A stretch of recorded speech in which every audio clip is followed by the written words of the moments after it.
Olá pessoal, nesta aula a gente vai falar sobre dois importantes parâmetros, né, a serem considerados nas pilhas, né, principalmente nas etapas de desenvolvimento e para a utilização dessas pilhas, né, e para quais tipos de equipamentos vai servir essas pilhas, que é o potencial padrão de redução e o potencial elétrico das pilhas, né, o potencial elétrico de cada pilha. Então, o que a gente vai aprender nessa aula? Primeira coisa é qual a importância desse potencial padrão de redução, certo? E o que é isso? O que é esse potencial padrão de redução? Tá? Como se determina um potencial elétrico de uma pilha? Né? O que é esse potencial elétrico? Como que a gente pode obtê-lo? No caso aí, de modo experimental e de modo por cálculo teórico, né? E qual a importância desse potencial elétrico, né, no caso das pilhas. Potencial padrão de redução. Então existe uma tabela, gente, né, ou existem tabelas, foram produzidas tabelas que nos mostram, por exemplo, no caso aqui está mostrando a facilidade de oxidação dessas espécies químicas. Né? No caso aqui, praticamente são todos metais. Né? O que mostra aqui? Conforme se está acima da tabela, maior é a facilidade em que essa espécie química vai ser oxidada. No caso aqui, o potássio, ele é uma espécie química que é mais fácil de ser oxidado, certo? Em relação a esses outros, ok? Então, aqui a gente vê, por exemplo, que o potássio é muito mais fácil de ser oxidado, por exemplo, que o alumínio. Né? E se a gente for descendo aqui, a gente vai chegar onde? Em metais, por exemplo, prata e ouro, que são aqueles metais que a gente considera metais nobres. Por que metais nobres? Porque eles não são facilmente oxidados. Né? O ouro fica e se preserva aí milhares de anos sem sofrer oxidação. Né? Ele fica ainda com aquela coloração característica do ouro, que é a coloração dourada. Certo? Então, essa facilidade de oxidação tem um parâmetro que expressa isso. No caso, é esse potencial padrão de redução. Tá? Ele tem uma unidade dada em volts e tem um número que a gente vai entender de onde que vem esse número. No caso expresso aqui, eu mostro o lítio. Né? No caso, a primeira semi-reação está simbolizando, representando a redução do lítio, certo? Lítio mais recebe um elétron e se transforma em lítio zero. Essa redução do lítio tem um potencial padrão de redução de menos 3,05. Já a oxidação, ou seja, quando esse lítio, né, zero, perde um elétron se transformando em lítio mais, tem um potencial padrão de redução de mais 3. Então veja que o potencial padrão de redução ele tem o mesmo valor, porém sinais diferentes. Certo? Então eles são iguais em módulo, porém são diferentes. Então aqui mostra o quê? Que esse potencial ele é positivo no lítio quando o lítio é oxidado, certo? Logo, o que se percebe? O lítio ele tem uma facilidade muito grande de se oxidar. Tanto que na natureza praticamente não se encontra lítio zero, né? Lítio sólido zero. Se encontra em forma iônica. Tá? E essa forma iônica, contrapartida, ela tem uma dificuldade de reduzir muito grande, tanto que o valor é muito negativo e a gente vai entender melhor isso nos outros slides. Tá? Para construir esse potencial padrão de redução, tá? E aí eu já falo para vocês, eu já falei em aulas passadas isso, mas vou falar novamente. Essa questão de ser oxidante, ser redutor, se oxidar ou se reduzir é uma questão relativa. Relativa como? Não existe uma espécie química que é redutora. Ela não é redutora. Ela, naquele momento, ela pode ser redutora ou não. Depende de qual é o outro reagente que está interagindo com ela. Tá? Então, lá naquela escala que eu mostrei, por exemplo, o potássio e os outros metais ali. O potássio, naquela escala, ele sempre vai se oxidar. Então, ele sempre vai ser um agente redutor. Ele sempre vai reduzir a outra espécie. E a outra espécie vai sempre oxidá-lo. tá? Porém, se tiver uma outra espécie química em contato com ele que tem a maior facilidade de oxidação, ele vai sofrer redução, porque o outro tem maior facilidade de oxidação. Então, o potássio ele não vai ser sempre o agente redutor, ou não vai ser sempre a espécie oxidada. Depende do outro reagente que está ali em contato. Tá? Então, assim, para facilitar o entendimento dessas coisas e saber o que é mais fácil oxidar ou mais fácil reduzir, quando tem espécies químicas diferentes em contato, foi convencionado o quê? Um eletrodo padrão de hidrogênio, que é esse eletrodo aqui. Tá? Esse eletrodo ele tem umas características bem interessantes e bem um pouco diferentes do que a gente já viu até agora. Né? Primeiro, o hidrogênio ele é um gás a temperatura ambiente. Tá? Então, esse é um eletrodo que funciona a partir de um gás que é injetado aqui dentro. Esse gás injetado aqui dentro ele está a uma certa temperatura e uma pressão bem determinada, 100 kPa e 25 graus centígrados, ou 1 atm ou 1 bar também, se preferirem, tá? Então esse hidrogênio ele é injetado aqui e ele vai reagir aonde? Ele vai ser borbulhado, ele vai se dissolver na água, certo? E a reação vai acontecer nessa placa de platina, que é o eletrodo. Tá? A gente chama todo o conjunto de eletrodo, mas aonde vai acontecer a reação é aqui na platina. Tá? Então a platina ela não participa da reação. Quando você tem um eletrodo que não participa da reação, a gente chama esse eletrodo de eletrodo inerte. Ele não participa. A platina nem sofre oxidação nem redução. Quem sofre oxidação ou redução é o hidrogênio. Tá? O hidrogênio foi uma espécie escolhida para ser padrão porque ela é a espécie mais simples da natureza, né? A substância mais simples da natureza.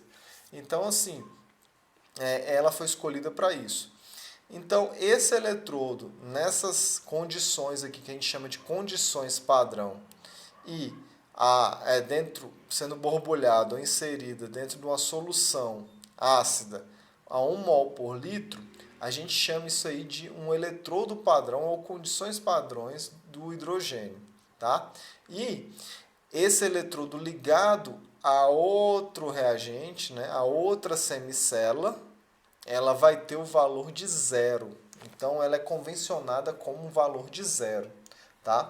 A reação que vai ser envolvida aqui vai ser essa. Tá? Como assim essa? Olha, aqui pode acontecer duas coisas. Ou pode acontecer a redução do hidrogênio H+, que está aqui na água. Então, esse hidrogênio pode receber 2 elétrons e formar H2, certo? Então, vai aparecer bolhas, certo? Vai ser produzido bolhas. Ou pode acontecer outra coisa. Que outra coisa é essa? Quando essa seta for para o outro lado, esse hidrogênio perder 2 elétrons e produzir H+. E aí a acidez aqui vai aumentar. Tá? Essas coisas podem acontecer porque depende a qual outra espécie química esse eletrodo vai estar ligado. Se ele estiver ligado, esse eletrodo, a uma espécie química que tenha maior facilidade de oxidação do que o hidrogênio, o que vai acontecer? O hidrogênio vai reduzir. Então, se ele reduzir, o H+ vai receber 2 elétrons e formar H2, gás H2. Agora, se o hidrogênio tiver maior facilidade de se oxidar em relação ao outro componente, certo? O que vai acontecer? Ele vai sofrer oxidação. O que vai acontecer? H2 vai perder 2 elétrons, formando H+. Então, vai aumentar a acidez, tá, dessa solução. Então, o eletrodo padrão de hidrogênio é esse que eu falei para vocês. Tá? Ele pode oxidar ou reduzir. O potencial padrão dele é convencionado como zero. Tá? Seu potencial de redução. E aí a gente estabelece números para as outras espécies químicas. Então aqui está ele, né, o eletrodo padrão de hidrogênio, ligado, por exemplo, ao zinco. Tá? Todas as soluções a 1 mol por litro, certo? A 1 mol por litro, porque esse potencial de eletrodo padrão, que vai ser lido aqui, tem que ter essas condições muito bem padronizadas, porque isso aí pode alterar o potencial que vai ser medido ali. Então, nesse caso, né, o que acontece? Se ligou o zinco ao eletrodo de hidrogênio, certo? O que vai gerar aqui como número? Olha, o do hidrogênio é 0. Então, por exemplo, vou dar um exemplo aqui. Se esse número for um número positivo, o que isso essa informação, o que ela quer nos dizer? Quer nos dizer o quê? Se esse eletrodo, que no caso aqui é um multímetro que vai medir diferença de potencial, certo? DDP, voltagem, certo? Vai me dizer o quê? Se isso aqui for positivo, vai me dizer que os elétrons estão saindo daqui e vindo para cá. Esse fato dos elétrons sair daqui e vir para cá nos diz o quê? O zinco está sendo oxidado. O zinco está doando, perdendo elétrons para o hidrogênio. O hidrogênio está sendo reduzido e o zinco oxidado. Outra questão que a gente pode tirar dessa figura é o que? O zinco tem maior facilidade de oxidação do que o hidrogênio, certo? Então, os elétrons vão sair daqui e vão para lá. No potencial padrão de redução, o zinco vai ter menor potencial. Por quê? Ele tem maior facilidade de oxidação. Se ele tem maior facilidade de oxidação, ele vai ter menor facilidade de redução em relação ao hidrogênio, certo? Então, o hidrogênio tem maior potencial de redução do que o zinco. Então, já dá para a gente pensar o quê? O potencial padrão de redução do zinco é negativo, tá? É menor que 0, certo? Então, aqui a gente vê isso, ó, potencial padrão de redução, certo? O que tem menor potencial de redução, certo?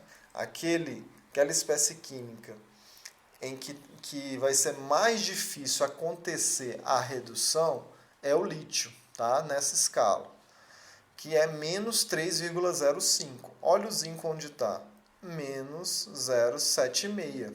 Certo? Esses aqui têm menor potencial de reduzir do que o hidrogênio.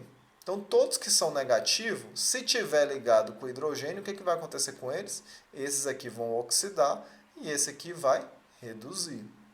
O contrário acontece com esses que estão aqui embaixo, o potencial aumenta. Se o potencial padrão de redução é maior que o hidrogênio, se essas espécies químicas aqui estiver ligado ao eletrodo de hidrogênio, tá? O que vai acontecer lá no hidrogênio? Ele vai ser oxidado e essa espécie vai ser reduzida, tá? Então, esses números eles são gerados, né, por um multímetro, certo? Experimentalmente, mas teoricamente a gente pode fazer isso. E eles nos dizem o quê? Se for negativo, tem menor potencial de reduzir do que o hidrogênio. Se for positivo, tem maior potencial de reduzir do que o hidrogênio. Tirando o hidrogênio de lado aí, a gente pode fazer comparações entre outras coisas também, né? Mesmo se a gente não tivesse feito experimentos, não soubesse, por exemplo, do que aconteceria entre o zinco e o cobre juntos, tá? Aqui essa tabela ela já nos indica isso. O que vai acontecer? Olha, o cobre tem maior potencial de redução, 0,34, do que o zinco. Isso aqui é exatamente a pilha de Daniel. Logo, o cobre vai reduzir. E o que vai acontecer com o zinco? Vai oxidar. Então, um zinco sólido vai se transformar o quê? Essa flecha vai estar virada para a esquerda e ela vai se transformar em quê? Em zinco 2 aquoso, certo? Porque o potencial dela é muito menor, o potencial de reduzir o zinco é muito menor do que o cobre. Então, a gente pode comparar diferentes espécies químicas usando essa tabela. Tá? Mais para frente vocês vão ver que dá para a gente calcular o potencial elétrico usando essa tabela também.